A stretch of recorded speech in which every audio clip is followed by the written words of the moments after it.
কাঁদতেছে। হ্যাঁ, আরেক হ্যাঁ, জোরে কান্না জল পড়ে না তো আপনার? হ্যাঁ গাইস, দেখেন আমি আস্তে ক্যামেরাম্যান কিন্তু শুয়ে পড়তেছে। এই যে আস্তে গাইস, আপনাদেরকে ভালোভাবে দেখানোর চেষ্টা করছি। দেখেন দেখেন এই যে দেখেন তার চোখ দিয়ে পানি বের হচ্ছে না, কিন্তু এবার মুখ কিন্তু এবার কিন্তু চোখ আটকে দিল। যাক, যাই হোক, সে কান্নাটা এবার থেমে গেল মনে হচ্ছে।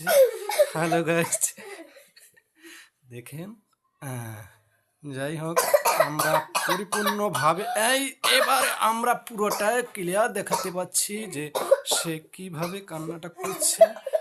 গাইজ, আপনারা দেখতে থাকুন। হ্যাঁ, আপনারা আমাদের সাথেই থাকুন, দেখতে থাকুন কান্না রোল কিভাবে হচ্ছে। যাক, এভাবে তিনি মুখটা ঢেকে দিলেন। আমার 1 মিনিট পার হয়ে গেল গাইজ।